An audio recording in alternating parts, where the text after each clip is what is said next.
함께 신앙 고백하시겠습니다. 나는 전능하신 아버지 하나님 천지의 창조주를 믿습니다. 나는 그의 유일하신 아들 우리 주 예수 그리스도를 믿습니다. 그는 성령으로 잉태되어 동정녀 마리아에게서 나시고 본디오 빌라도에게 고난을 받아 십자가에 못 박혀 죽으시고 장사된 지 사흘 만에 죽은 자 가운데서 다시 살아나셨으며 하늘에 오르시어 전능하신 아버지 하나님 우편에 앉아 계시다가 거기로부터 살아있는 자와 죽은 자를 심판하러 오십니다. 나는 성령을 믿으며 거룩한 공교회와 성도의 교제와 죄를 용서받는 것과 몸의 부활과 영생을 믿습니다. 아멘. 찬송가 455장 함께 찬양하시겠습니다.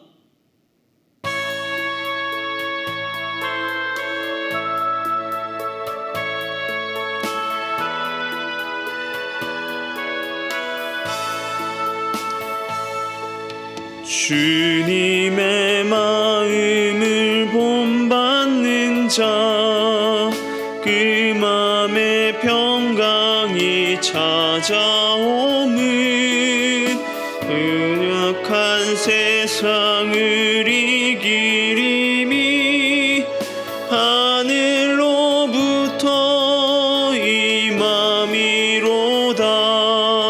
주님의 마음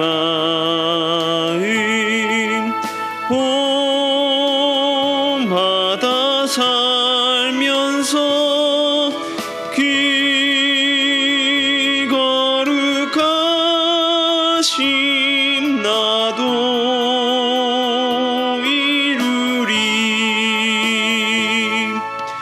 주 모습 내 눈에 안 보이며 그 음성 내 귀에 안 들려도 내 영혼 날마다 주를 만나 신령한 말씀 늘 배우도다.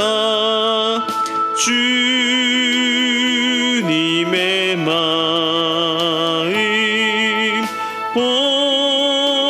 본받아 살면서 그 거룩하심 나도 이루리. 가는 길 거칠고 험하여도 내 맘에 불평이 없어짐은 십자가 고난을 이겨내신 주님의 마음 본받음이라. 주님의 마음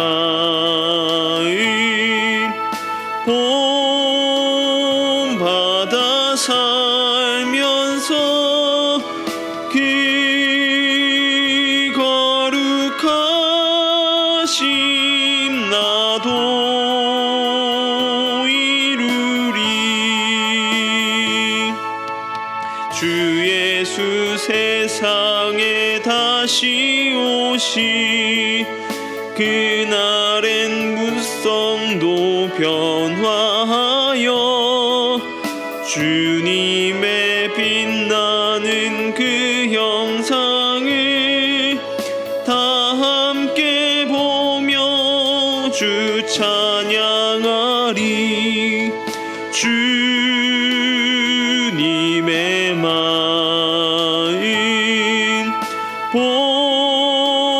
본받아 살면서 그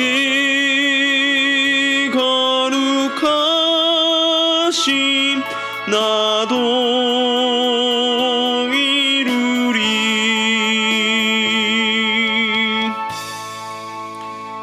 아멘. 오늘 함께 올 말씀은 고린도전서 3장 10절에서 15절까지의 말씀입니다. 고린도전서 3장 10절에서 15절까지의 말씀을 제가 봉독해 드리겠습니다. 내게 주신 하나님의 은혜를 따라 내가 지혜로운 건축자와 같이 터를 닦아둠에 다른 이가 그 위에 세우나 그러나 각각 어떻게 그 위에 세울까를 조심할지니라. 이 닦아둔 것 외에 능히 다른 터에 닦아둘 자가 없으니 이 터는 곧 예수 그리스도라.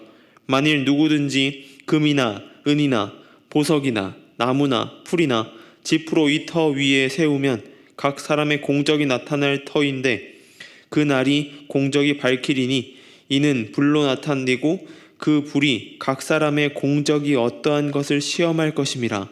만일 누구든지 그 위에 세운 공적이 그대로 있으면 상을 받고 누구든지 그 공적이 불타면 해를 받으리니 그러나 자신은 구원을 받되 불 가운데서 받은 것 같으리라. 아멘. 지난 겨울에 광주에 있는 아파트 붕괴 사고가 전국을 떠들썩하게 했었던 일이 있습니다. 한창 건설 중이던 이 아파트가 무너져 내린 것입니다. 이 사건으로 인해서 전국에 있는 아파트가 떠들썩했죠.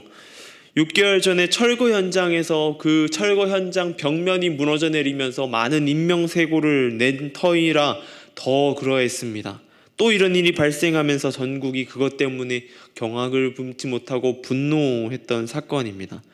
우리는 건축에 있어서 가장 중요한 것을 이야기하라 그러면 기초를 이야기합니다. 기초가 탄탄해야 무너지지 않는다라는 말입니다. 분명 맞는 말입니다. 기초가 탄탄하지 못하면 그 집은 곧장 무너져 내릴 것입니다. 모래 위에 집을 지으면 그 집이 점차 무너져 버리는 것과 같습니다. 그런데 아무리 기초가 탄탄하여도, 아무리 기초가 튼튼하고 탄탄하게 마련한다고 하여도 건물을 올릴 때의 재료나 공법이 잘못되었다면 튼튼한 건물을 짓지 못합니다.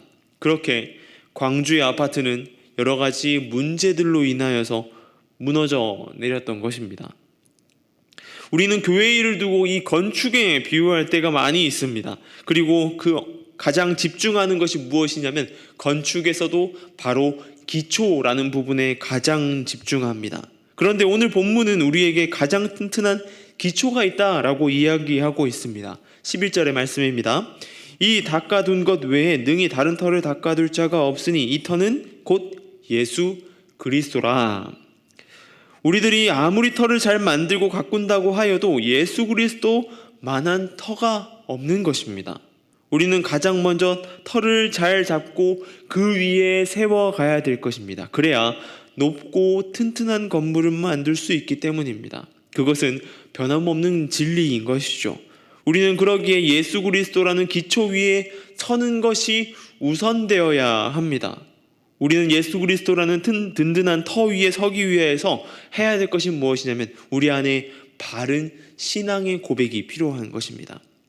예수 그리스도가 나의 구원자, 부활의 주님 되심을 믿고 나아가는 믿음이 우리 안에 있어야 된다는 것이죠. 그 믿음이 바로 우리의 신앙의 기초가 되는 튼튼한 터가 되는 것입니다.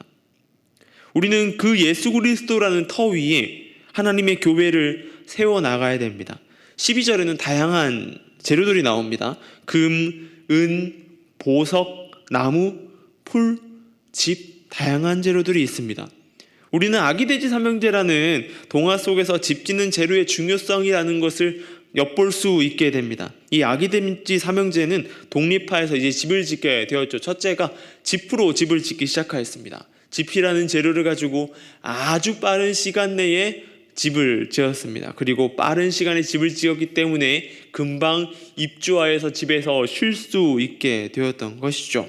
그러나 늑대가 위협에서 자유로울 수가 없습니다.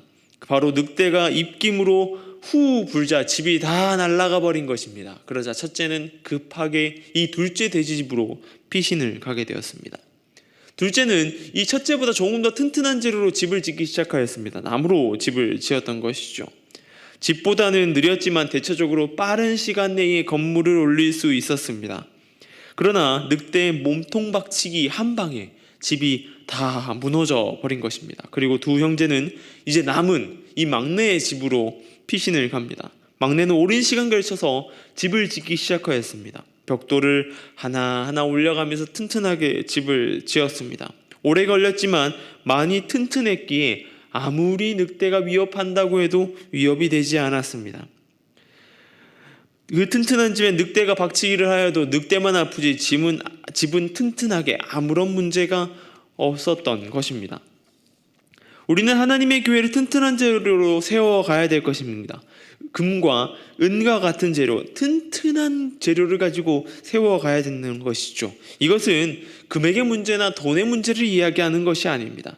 귀중한 헌금을 말하는 것도 아닙니다. 욥기 23장 10절에는 이렇게 말하고 있습니다. 나의 가는 길을 오직 그가 아시나니 그가 나를 단련하신 후에 내가 정금같이 나오리라. 우리의 사역, 예배, 기도, 봉사, 선교, 교육 모든 부분에서 우리는 최선을 다하여 섬겨 나가야 되는 것입니다. 그리스도라는 터 위에 하나님의 말씀으로 단련된 우리가 우리의 능력, 우리에게 주신 은사를 가지고 그 집을 단단하게 세워나가야 된다는 것이죠. 그것이 바로 우리가 하나님의 교회를 세워나가는 재료입니다. 지금 당장의 사역의 모습이 보이지 않을 수도 있습니다.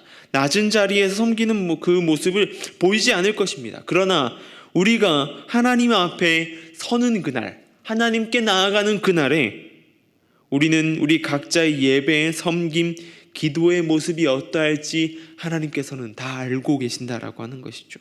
우리는 그날의 상급을 바라보면서 달려나가야 되는 것입니다. 오늘은 주일입니다. 주일을 맞이하는 여러분의 마음은 어떠한 마음을 가지고 계십니까? 그저 예배만 드리면 된다는 가벼운 마음을 가지고 나아가고 계십니까? 주님께서 엎드려 경배하겠다는 무거운 마음을 가지고 아니면 나아가고 계십니까?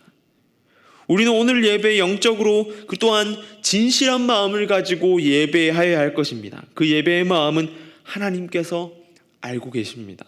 그리고 우리는 하나님의 교회를 세우기 위하여서 섬겨야 하는 것이죠. 각자의 자리에서 섬겨야 됩니다. 교회 곳곳에 필요한 부분이 있다면 채워가는 사역을 해나가야 된다는 것이죠. 교회에는 누군가의 손길이 필요한 곳이 너무나 많이 있습니다. 그 부분에 마음과 정성을 다해 섬기길 소망합니다. 더 나아가서 하나님이 창조하신 이 땅에 필요로 하는 이들에게 손을 내밀 수 있는 우리의 모습이 되어야 된다는 것입니다. 바로 세상에 빛이 되어 빛이 필요로 하는 곳에 나아가야 되는 것이고, 또한 소금이 필요로 하는 곳에 소금의 역할을 하해 주어야 됩니다. 그 필요는 어느 누군가가 하는 것이 아닙니다. 바로 여러분이 감당하여야 할 일입니다. 하나님의 나라를 단단히 세워나가길 소망합니다. 하나님께서는 하나님 나라를 세워나갈 일꾼을 오늘 지금 이 순간에도 찾고 계십니다. 지금 이 순간에도 그 자리를 맡아줄 누군가를 기다리고 계시고 찾고 계십니다. 그 일을 담당해 나아가는 저와 여러분 되길 소망합니다. 또한 그러한 일을 담당해 나아가는 우리 노원중앙교회 되길 소망합니다. 기도하겠습니다. 하나님 감사합니다. 주님 나라 가운데 우리의 모습이 어떠해야 되는지 살펴봅니다. 주님 온전히 주님의 교회를 세워나가는 주님 일꾼으로서 그 일들을 잘 감당할 수 있도록 도와주시고, 주님 교회를 단단하게 튼튼하게 세워나가는 우리의 모습 되게 하여 주시옵소서. 다른 것도 아닌 하나님 말씀으로 단련되길 소망합니다. 그 말씀 들고 나아가게 해주시고, 말씀 안에서 하나님의 교회, 하나님의 나라를 든든하게 세워나가게 하여 주시옵소서. 필요로 하는 곳에 일꾼이 되어서 잘 세워나갈 수 있도록 주님 붙들어 주시고 함께 하여 주시옵소서. 미얀마 양곤 한인중앙교회를 기도합니다. 그곳 가운데 주님, 그 사역 가운데에 필요한 모든 것들을 주님께서 채워주시고 그 아픈 이들에게 손을 내밀 수 있게 해주시고, 주님 사역해 나가는데 부족함 없도록 채워주시고 인도하여 주시옵소서. 예배의 열기가 피어나게 해주시고 그리스도의 향기를 펼쳐나갈 수 있는 그러한 사역 될 수 있도록 주님 인도하여 주시고 붙들어 주시고, 날마다의 사역이 간증이 되는 사역 되게 하여 주시옵소서. 또한 전 세계 가운데에 전쟁으로 인하여서 많이 고통받는 이들이 있습니다. 우크라이나 땅 가운데 함께하여 주셔서 고통, 눈물, 신음 그 모든 것들에 주님 응답하여 주시고 그들의 아픔을 치유하여 주시고 붙들어 주시옵소서. 또한 이 전쟁을 일으킨 이들 가운데에 주님 벌하여 주시고 하루빨리 물러갈 수 있도록 주님 함께하여 주시고 주님 그들을 물리쳐 주시옵소서. 온전히 그 안에서 하나님 영광 드러나게 하여 주시고 하나님의 뜻이 드러나게 하여 주시옵소서. 주님, 오늘은 주일의 시간을 보냅니다. 이 주일에 주님 앞에 예배드리는 10년 가운데 함께 해주시고, 예배드리는 곳곳, 예배드리는 자리자리마다 주님의 은혜가 풍성할 수 있도록 도와주시고, 온전히 주님 한 분만을 바라보며 나아갈 수 있는 오늘 하루의 시간 되게 해주시고, 오늘 우리의 예배를 붙들어 주시고 우리 예배 가운데에 은혜 부어주실 주님을 기대하며 나아갑니다. 온전히 하나님 한 분께만 경배해 나가는 그러한 날 되게 하여 주시옵소서. 주님, 붙들린 가운데 나아가게 하여 주시옵소서. 주님, 온전히 주님과 동행하기 소망합니다. 붙들어 주시옵소서. 감사합니다. 이 모든 것 우리 주 예수님의 이름으로 기도드립니다. 아멘.